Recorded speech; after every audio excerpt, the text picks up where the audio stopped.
Siguro, ano,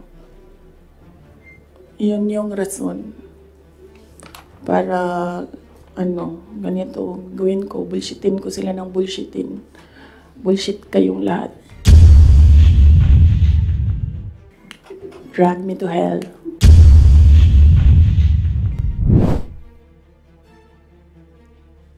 Antayin muna natin yung next House hearing.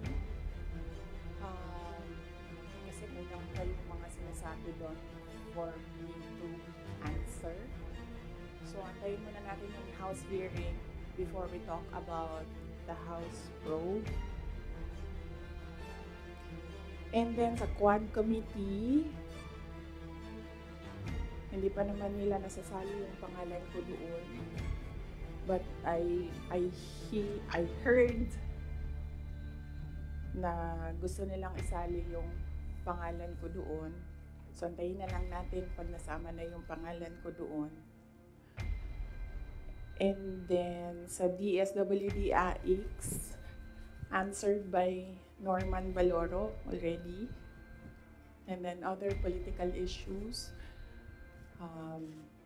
sa susunod na natin i-take up.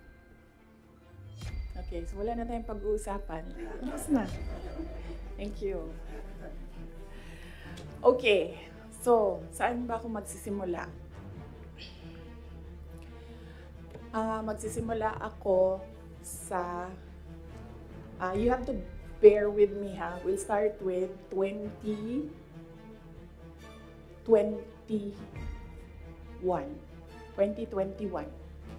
Doon tayo magsisimula sa 2021.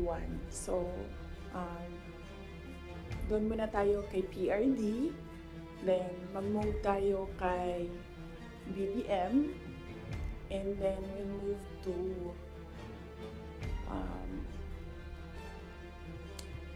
Martin Romualdez, and then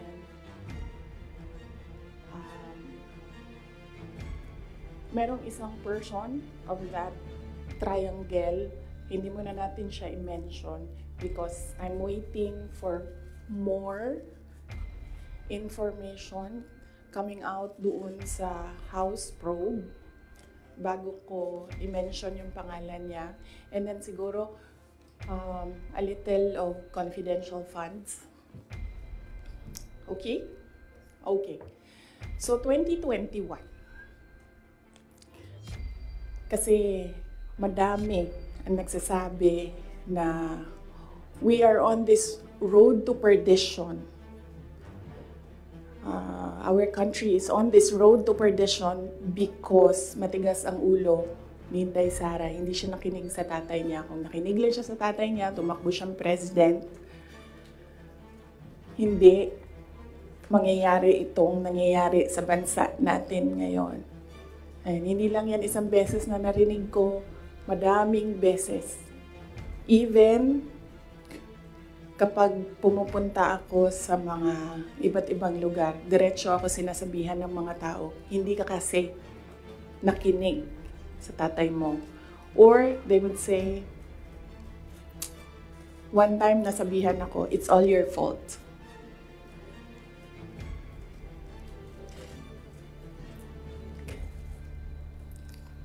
Alam nyo, kasi I don't like talking about my life.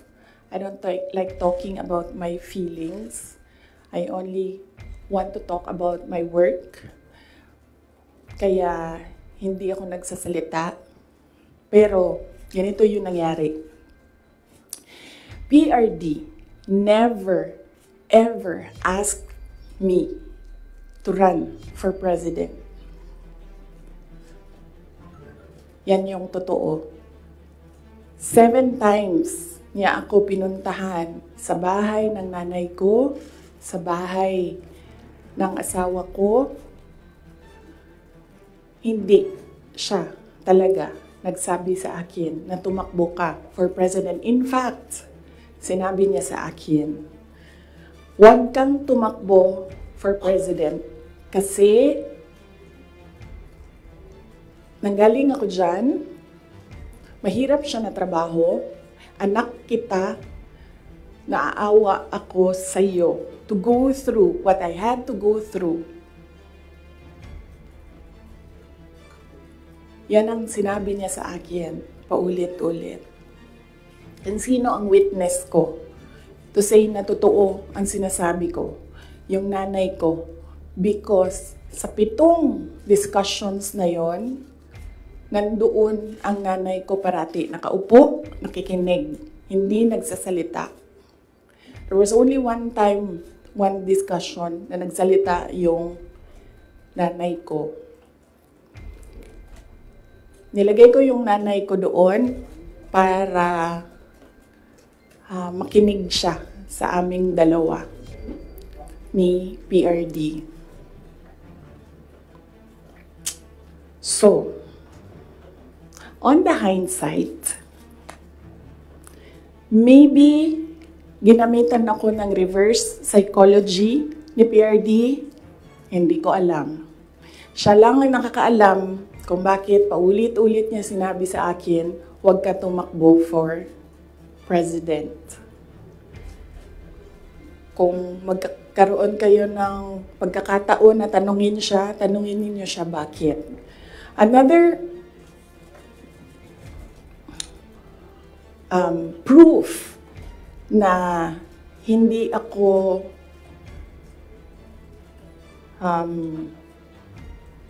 sinabihan ni PRD na tumakbong president, he left me a document, 2 papers in a folder.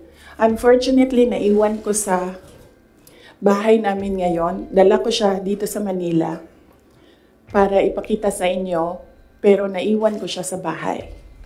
Ang nakalagay doon, so maybe the next time na magkita-kita tayo lahat, dalhin ko siya. You can read, but you cannot take photos. Cannot take videos of the document. Nakalagay doon, in gist lang. Sa left side, nagsasabi siya doon, hindi si PRD. Hindi si PRD ang sumulat nun, ibang tao. Nagsasabi yung tao doon, Sara should not run for any position. Dapat si Bongo ang tumakbong VP. Yun yung nakalagay sa left side na document. Nakalagay sa right side na document, Sara should not run for any position. She should endorse Bongo Rudy Duterte for President and Vice President. So yun yung proof ko. Yun yung dala-dala ni PRD na document nung very last meeting namin. Dala niya yung document na yon. So yun yung proof ko na hindi talaga nagsabi si President Duterte na tumakbo ako for president. And even if nagsabi siya, hindi din talaga ako tatakbo for president. Maaga ako nagsabi sa inyong lahat. Sabi ko, I don't know kung may mga media pa at the time na nandito ngayon. Sinabi ko, wag nyo na muna akong tanungin about the presidency para hindi pa ulit-ulit yung tanong. Antayin nyo na lang January 2021. Pagdating ng January 2021, paalam ko sa inyo ang decision ko kung tatakbo akong president o hindi. And true enough, January 2021, maaga ako nagsabi sa lahat, sa taong bayan, na hindi ako tatakbong president. Unfortunately, hindi naniwala lahat. Kasi sinasabi ninyo, yan yung track ni President Duterte. Hindi ako tatakbong president, hindi ako tatakbong president. And then, nag-substitute siya. But, yes, anak ako ni PRD, and yes, meron kayong nakikita sa akin na nakikita ninyo sa kanya. But I am a different person.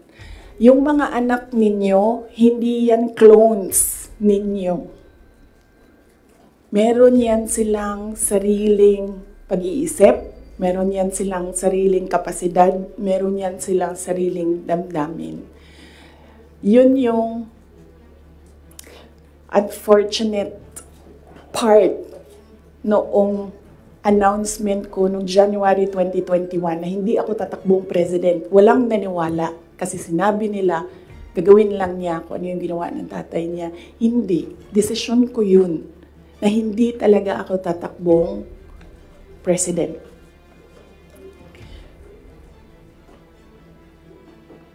Because at that time, ang gusto ko at pangarap ng lahat siguro na mayors, maka 3 consecutive terms ka as mayor. Okay. So, klaro na yon. May questions doon? Yes, ma'am. Sino pong nagsabi sa inyo? Mike. Sino po yung nagsulat doon sa folder?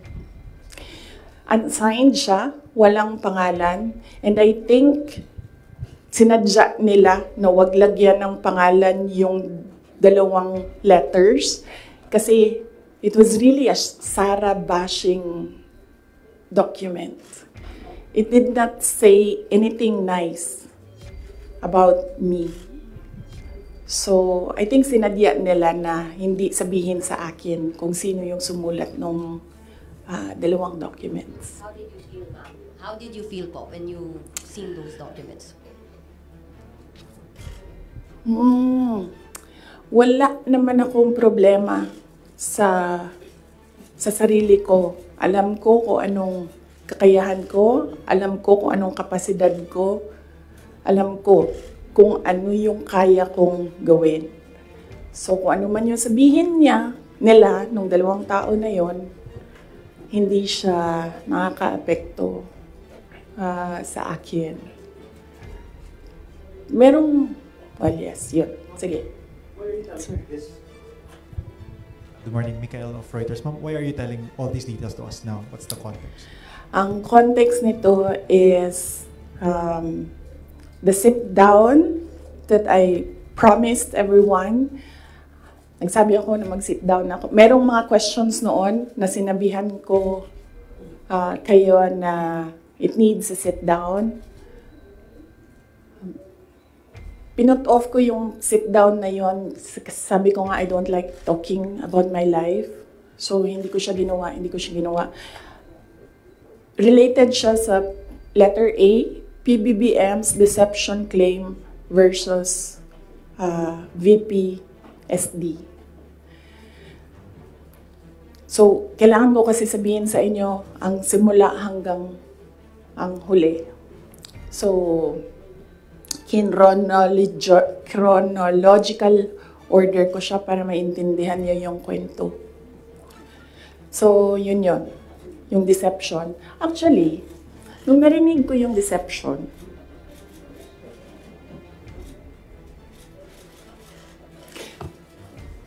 naisip ko pa, hindi ko na siya sasagutin.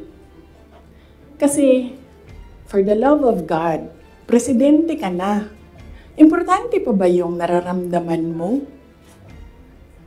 Di ba kapag presidente ka, hindi na importante yung pagod mo, yung luha mo, yung fatigue mo, yung stress mo, hindi na siya importante. Because when you are president, importante dyan yung nararamdaman ng taong bayan. Yung bansa. Yun yung naisip ko when I heard it na parang talagang may panahon ka mag-isip about deception ng isang babae dyan. Ang dami mong oras. Hindi ba dapat iniisip mo na yung mga taong gutom? Yung presyo ng gasolina? Yung darating na Christmas, kung sino yung maka-afford ng spaghetti, ng mango float, ng mga importante sa Noche Buena, ng mga bahay-bahay. Di ba yun yung So may panahon ka talaga na mag-isip na, oh, this girl. So, inisip ko, hindi ko nasasagutin. Sandali lang hindi ako nagko-cocaine. Pero sobrang lamig niya na yung sipon. Sir, mangingi ang tissue.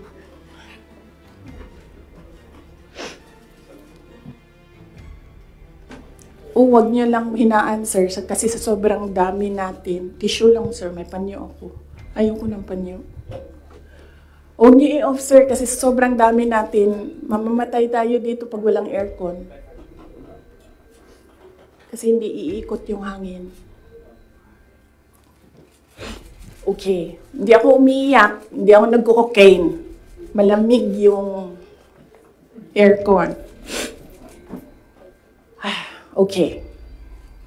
So yun. Hindi ko na siya sasagutin. Kasi naman, hindi naman siya mahalaga sa bayan.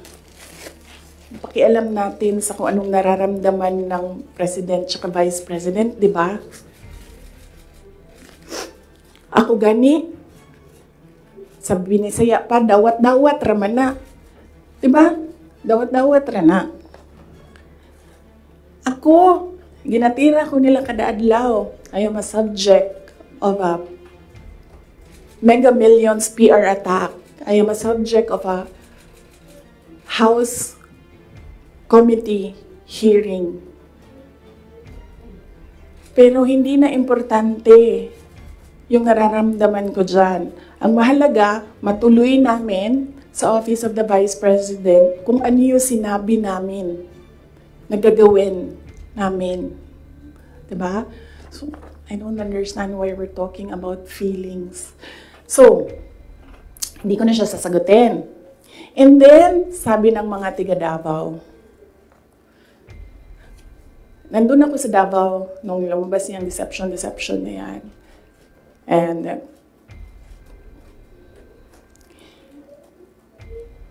iba-iba na yung reaction ng mga tiga Davao.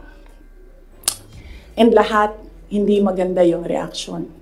Yawa na siya na'y nangilad, siya pa'y nang budol, siya pa'y bagagnaw, nga musulti, nga I was deceived. So I thought, well, I will not talk for myself, but I will talk for all the Filipinos na ang nararamdaman nila ay hindi nabalik ang justice ng boto nila.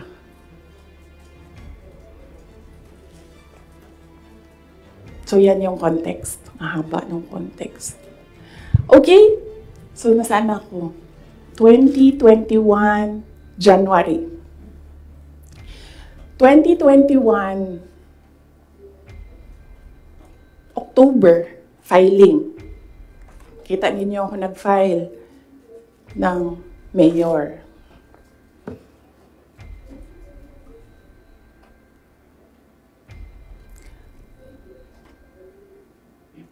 Mayor talaga yung tatakbuhan ko. Masakit sa akin na naririnig yung mga tao na we are disappointed in you. Kasi sa pagtakbo ba, dili magud na siya kanaganing kung ingnan ka sa mga tao nga, daganday mo, dagan na lang ka. Muna po daw ka. Mundagan ko, o presidente, ingani ang may tabo.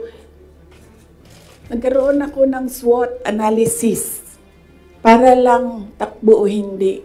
Diba? Lahat ng pumapasok sa opisina ko when I was mayor, meron akong paper nakahati ng ganyan. Okay, ikaw, you give me a pro and a con. You give me a positive and a negative running for president.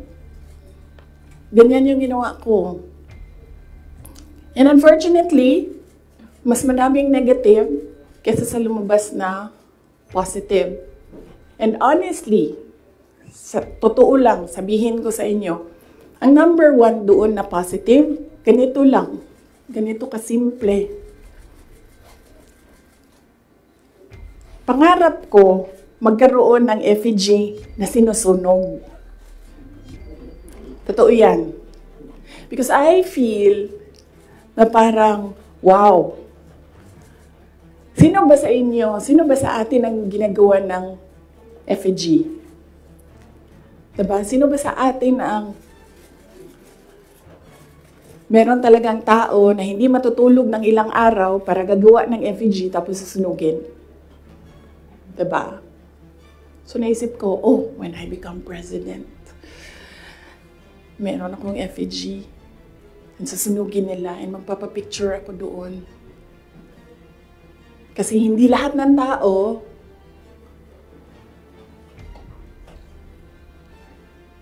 merong ganon sa buhay nila. And then another positive was, mapupuntahan ko na lahat ng sulok ng Pilipinas. Makikilala ko na lahat ng mga tao, mga kababayan ko sa Pilipinas. Mapupuntahan ko lahat ng mga bansa na madaming Pilipino na nagtatrabaho doon, na tumutulong sa ekonomiya natin dito sa bansa. One of those positive things na nalista doon, na nasabi ko, kung makapunta ako doon sa kanilang lugar, baka naman ma-inspire sila na gawin kung ano yung ginagawa sa Davao City. At the time, bago ako bumaba for mayor, Davao City, nabayaran namin yung utang ng Davao City. 0 ang utang ng Davao City. Number 4 kami sa competitiveness across the country among all HUCs. Number 8 kami sa pinakamayaman na syudad. Insurgency-free kami. Ang dami naming awards. If I remember the number right, 117 awards ang 2016 namin until 2022. Ang mga recognition namin sa lahat ng ginawa namin sa Davao.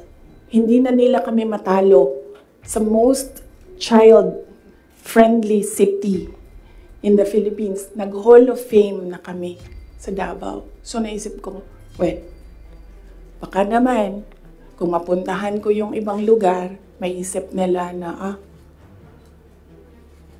pwede yan dito sa amin. That will improve the quality of life of our kababayans. So anyway, sana ako.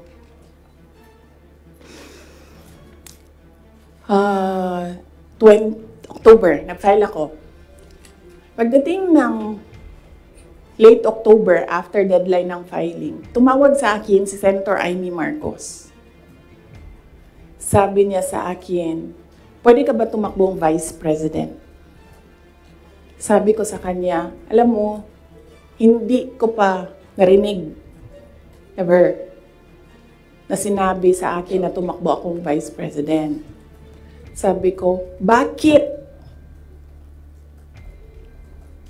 mo ako nire-request ngayon na tumakbo ang Vice President? And I'm happy that she was honest enough to say, kasi matatalo kami ni Lenny kung hindi mo dalahin ang Bisaya. It was very straightforward. Now, it was all about winning, sinabi niya sa akin. So sabi ko sa kanya, Bisaya naman day ang ato ang giistoryahan dinhi. Tawagan ninyo si Bato de la Rosa.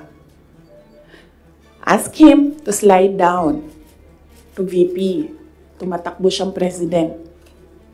And then ang answer niya was, nah. And then I told her, well, ask PRD to run as your vice president. And then she said, well, that's a closed book already kasi tumatakbo si BG. So, ask BG to run as your vice president. Mga Bisaya na tanan. And then she said na, I don't think kayanin na manalo kami kay Lenny. And then I said, ask Manny Pacquiao to slide down. He's already running for president. And she said, we already did. And Manny Pacquiao told us that God asked me to run for president. So how can you argue with God? Totoo yan. I don't think she will deny that. Very straightforward naman si Senator Amy Marcos eh. Mainit na siya ngayon.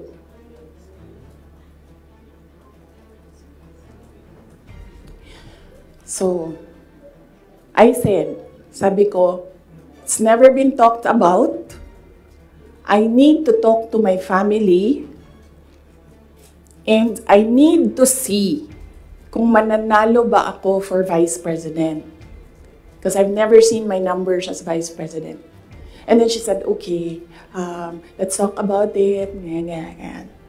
And then, early November, nandun ako sa Cebu. Pumunta ako sa Cebu, nakita niyo yun, di ba? For an event. And, nandoon din sila. Hindi ko alam kung bakit sila.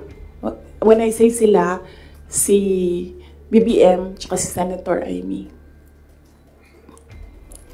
And, nag-request sila ng pag-uusap din. So sabi ko, okay, mag-usap tayo. Nagkita kami sa bahay ni Martin Romualdez. Kasi gusto umeksena ni Martin Romualdez, gawa siya ng party-party ko noon na birthday. And then pag-upo ko doon sa, I think you see the pictures. Umupo ako sa couch, na tabi ko si BBM. Sinabihan ko siya, huwag ka maniwala sa kanila. Huwag ka maniwala sa mga taong nagsasabi sa iyo na tatakbo akong president. Hindi ako tatakbong president, sinabi ko na yan.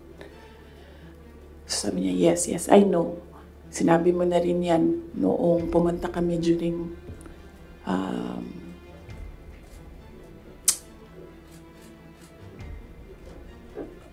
birthday ko. May 29 ata sila pumunta sa Davao. So okay na yun. And then we had another meeting na wala na si Martin Romualdez. Because, hindi naman talaga siya kasali. Sinisiksik lang niya yung sarili niya. Totoo yan. Ito yan. Papunta tayo kay Martin mamaya. Gusto niyo? Tawag sa kanya ng mga kasamahan niya doon sa house, Tambi!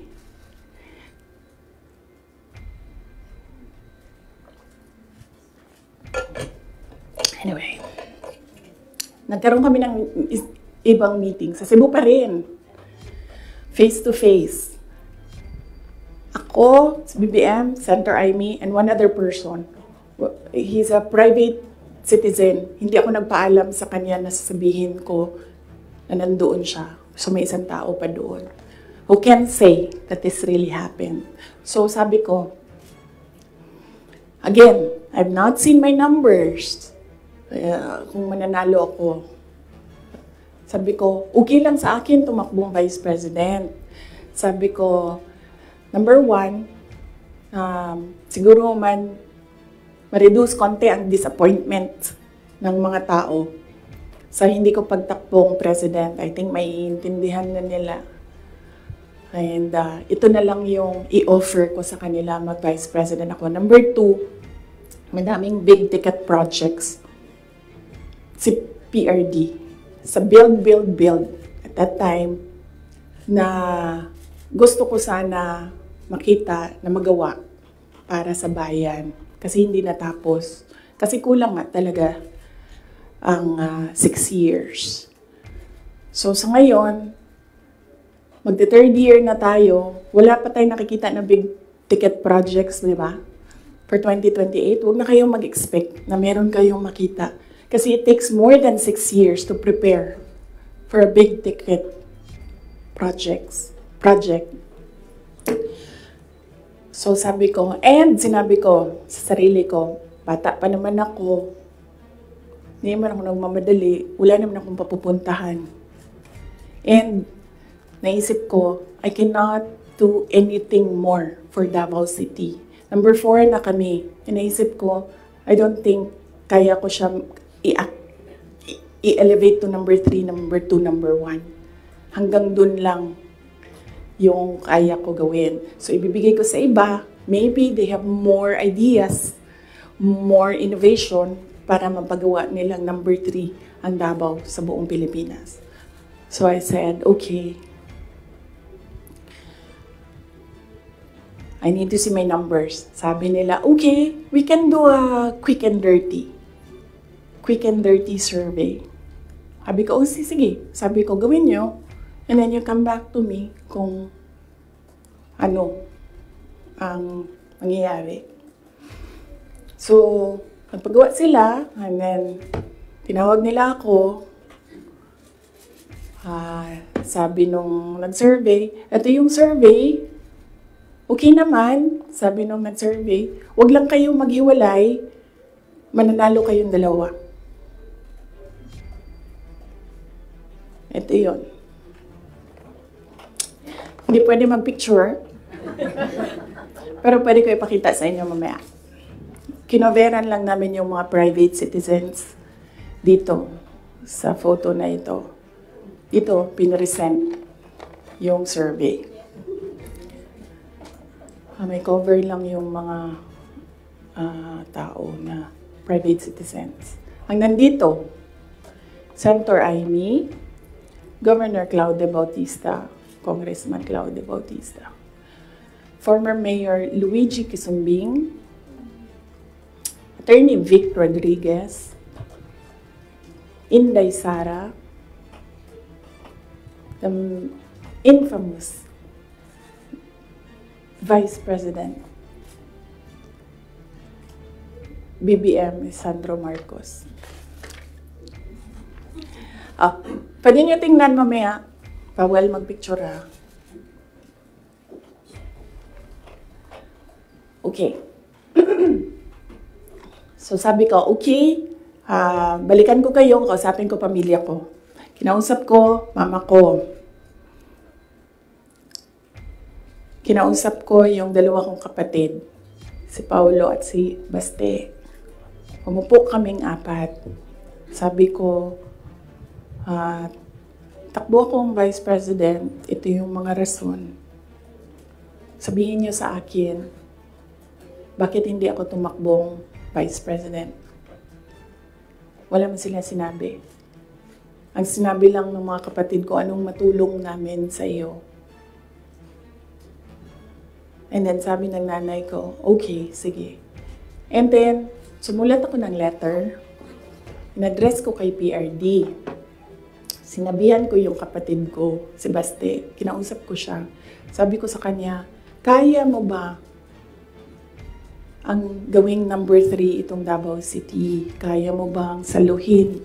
Kasi kung hindi mo gusto, di mo pa kaya, hindi ako tatakbong Vice President. Sabi ng kapatid ko, kaya ko, gagawin namin. Okay, tumakbo kang Vice President. So sabi ko sa kanya, okay, we're okay with you. Pakidala nitong sulat kay PRD.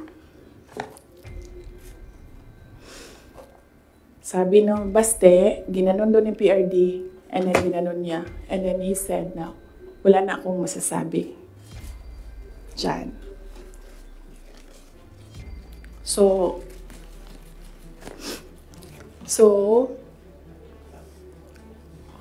okay lang, sir, kasi kung babaan ninyo, masyado tayong madami dito, iinit siya. So,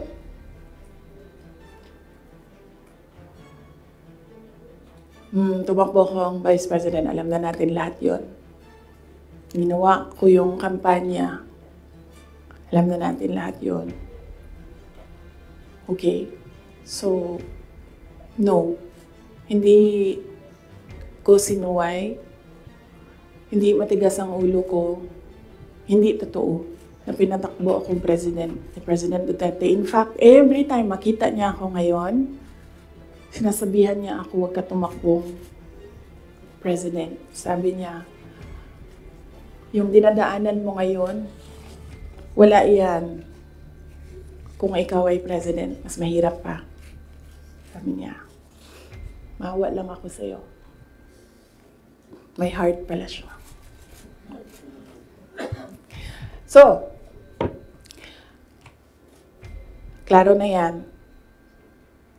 Hindi ko kasalanan that we are on this road to hell. Hindi ko kasalanan kung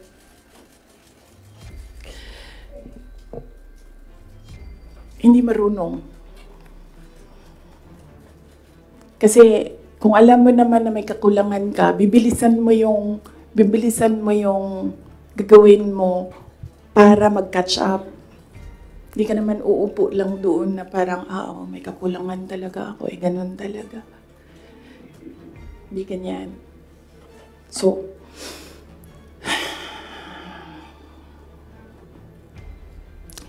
that's that. And then, ito na kami ni Mr. Deception.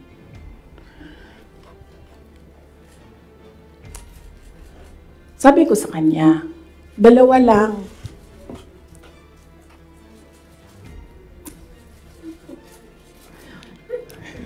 Para pantay. 2 lang. Sabi ko, 2 lang. Ang request ko sa iyo. If you win, 2 lang ang request ko sa iyo. And I think, I requested this na one-on-one kami online. Pero meron akong nabasa somewhere na merong nakikinig sa side niya. Kasi nag-post yung taong yun. Pero yun yung request ko at the time. Kami lang 2. Sabi ko sa kanya, pag nanalo ka, 2 ang hingin ko sa'yo. Unang-una, yung trabaho ko. I want to work sa security sector. Kasi there will never be development kung hindi solid ang security backbone mo. Hindi ko sinabi sa kanya yan. Pero, tinanong niya ako, bakit Department of National Defense? Sabi ko sa kanya, kasi karamihan naman ng problema ng insurgency, ng terrorism, nandyan yan sa Mindanao. Kinalakihan ko yan, naiintindihan ko siya. In fact, nung bumaba ako, insurgency-free na ang Davao City. So, naiintindihan ko siya. Yan yung gusto ko na trabaho. He said, readily, he said yes. And then, ang isa, sinabi ko sa kanya, itong trabaho na ito, maiiwanan ko yung mga anak ko. Naiintindihan ko yan. Handa ako dyan. Pero humihingi lang ako ng tulong sa iyo na suportahan mo yung air travel ko. Kasi maiiwan yung mga anak ko and gusto ko lang na pag kailangan nila ako, makakauwi ako sa kanila. Kasi itong mga bata na ito, lumaki sila sa akin. Since birth hanggang nag-decide sila na hindi na sila tatabi sa akin sa tulog. Nasa akin sila gabi-gabi. Except pag wala ako sa bahay dahil sa trabaho. So, pag sa bata kasi, hindi naman niya maintindihan na, anak, I have to consecrate myself into the service of the nation. Hindi mo naman pwede sabihin sa bata, yun din, maiintindihan yun. So sinabi ko sa kanya, supportahan mo lang yung air travel ko because I need to go home to my children. Kasi kahit na Vice President ako, gusto ko pa rin na maalala nila na nandyan yung nanay nila dahil sa loob ng bahay. Hindi naman Vice President tingin sa akin ng mga anak ko. Just plain, Mama, may kailangan ako. Mama, may problema ako. Sabi niya, yes. Dalawa lang yun. Sabi niya, yes. In fairness, hindi siya yung nag-umindi sa DND. Hindi totoo yan na hindi binigay sa akin. Binigay yan. Nung nanalo na, sinabi ko na ito dati, ulitin ko lang. Nung nanalo na kami, nakita ko yung boto. And then I realized, sabi ko, gagawin talaga ng mga tao na ipaaway kami para masira yung partnership. Yun talaga ang gagawin. Lalong-lalo na ng mga yellow, ng mga liberal. Kasi yun yung gusto nila. So sabi ko, they will exploit this. And dahil nasa DND ako, araw-araw ako pagdududahan. Anong ginagawa ng babaeng yan dyan? Saan na ginabuhat? Asam na siya gaadto? Planning ako dita? Planning to overthrow the government? Kasi DND yan. Hawak mo ang military. So sabi ko sa sarili ko, ayaw ko na magtrabaho ng ganun. Na araw-araw ka pinag-iisipan na meron kang gawin. Samok ra siya ba? Magtrabaho ka, unya na pa'y nga intriga, madaot lang imuhang kamada. So ingon ko, sabi ko sa kanya, pwede ba ako lumibat sa education? Kasi 3 naman yung plataforma ko. Mapayapang pamumuhay, trabaho, edukasyon. So sabi ko, pwede ako lumipat ng DepEd. Sinabi ko din sa kanya kung bakit. Ayaw ko na intrigahin ako. And then he said yes. So napunta ako sa DepEd. And then the other one, sabi ko, supportan mo yung air travel ko. Sabi ko, di na nangyari yun. Pinilit namin, hindi na natupad yun. Isang beses sinabihan ko siya. Sabi ko, pwede ba sabihan mo yung 250? Kasi ako ang priority. Hindi ikaw. Kasi yan yung usapan natin. Kasi naiintindihan mo, di ba? Na meron akong maliliit na anak. Kasi sinabi siya, do I have to tell them? Na semi-British accent. And I said, of course. Kasi presidente ka, ikaw magsabi. So, hindi na. Isang beses. And then one time, priority daw si Lisa. Hindi ko alam kung anong trabaho niya para sa bayan na ito. And then one time, priority daw si ganyan. So, I said, okay. This is,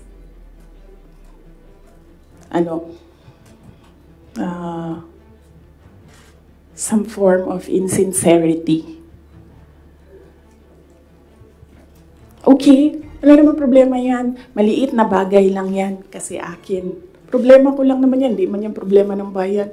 Problema ba ng bayan? Paano ako babiyahe? Di naman. So, maliit na bagay.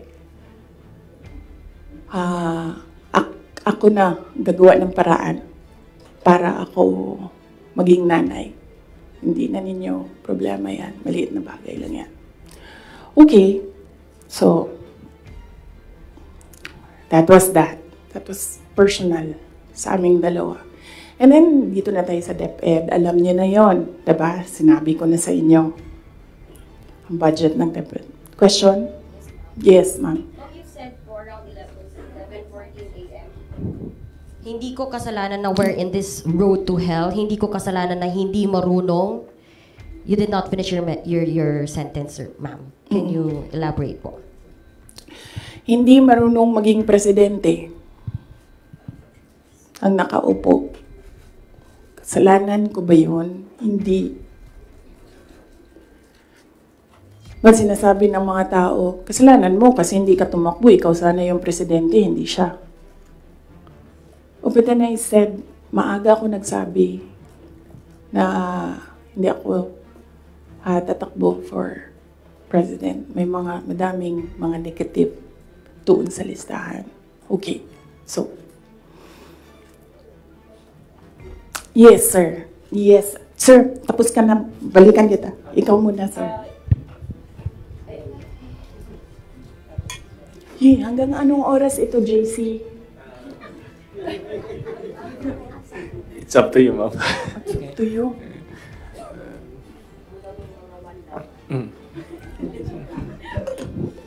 Okay. Madam VP, with all this revelation that, ayun nga, meron kayong mga request kay President Bongbong Marcos in case he wins, which is he won. And of course, yung conversation nyo with Senator Amy Marcos. Ngayon ba, do you regret teaming up with President Ferdinand Marcos during the 2022 elections? Alam mo, inisip ko yan. Naisip ko na yan. And then naisip ko kasi, ganito. Sila yung tumatakbo, diba? Tumakbo si BBM, tumakbo si Lenny. So, either lang naman sa kanila yung mananalo noon. Tapos mayor ako ngayon. Imagine natin, parallel world na either sa kanila ang president and then ako ang mayor. So I'm sure, lahat ng mga nakapalibot sa kanila, magtitingin pa rin sila sa akin doon sa Davao City. Hahabulin pa rin nila ako doon sa Davao City because tinitingnan nila. Yung mga nakapalibot sa kanila, wala na yan silang pakialam kasi president na sila, di ba? Pero yung mga nakapalibot sa kanila, may pakialam. Kasi sila yung tumitingin ng future. Sila yung tumitingin ng 2028. And then, meron akong realization yan because ang nagsabi sa akin yan, si former Senate President Manny Villar. Sabi niya, wala kang kawala dyan. Saan ka man magtago, saan ka man pumunta, hahabulin ka nila kasi tinitingnan nila ang 2028. So, I don't regret running for Vice President. Kasi imagine nyo, kung mayor ako, tapos hinahabol nila ako ngayon. Diba? Napakadali nila ako i-suspend. Napakadali nila ako kasuhan. Napakadali nila ako tanggalin sa pwesto as mayor. Ngayon, hindi nila ako matanggal.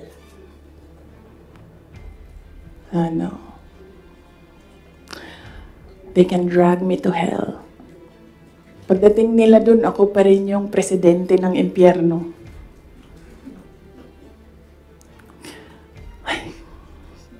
Yes. Jason? Yes. Pahiram ako ng ballpen, lagyan ko lang ng note kung saan ako nag-stop kasi para alam natin saan tayo mag-start. Mamaya. Kung sinabi niyo po na hindi kayo nagsisi na tumakbo kayo for Vice President, pero nagsisi po ba kayo na nakipag-tandem kayo kay President Bongbong Marcos? Hindi man ako ni-request ni VP Lenny na tumakbong Vice President niya.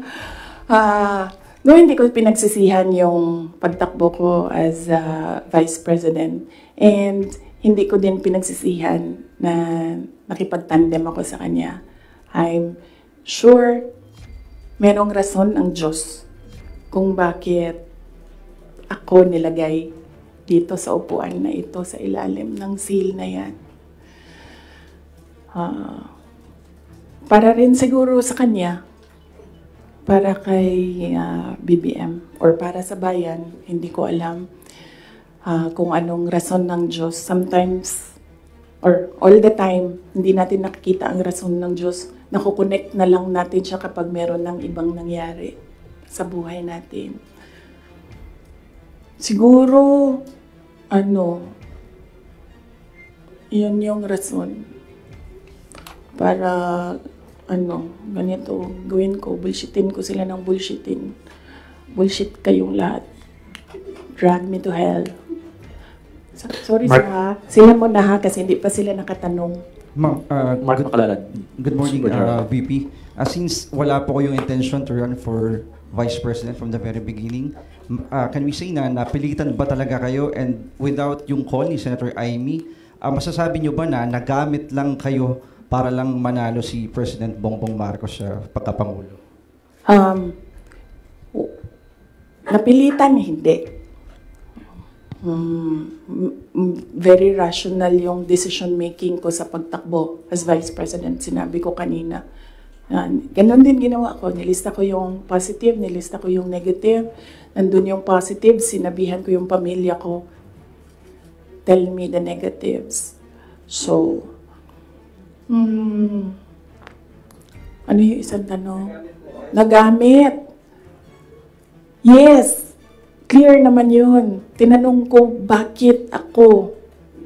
And then she said, matatalo kami ni Lenny kung hindi mo dalhon ang mga Bisaya. Kaya nagbigay ako ng options. Bisaya tanan. De La Rosa, Bongo, Manny Pacquiao. And then she said na hindi kakayanin. Except for Manny Pacquiao, hindi naman siya nagsabi na hindi kakayanin. Ang sinabi lang niya, nag-refuse si Senator Manny Pacquiao. So, of course, ginamit nila ako para manalo sila. Obvious naman yun. Gusto niyo makita yung survey? Hindi ko siya dala. Pero next time dalhin ko, and then pwede kayo tumingin pero hindi kayo pwede magpicture.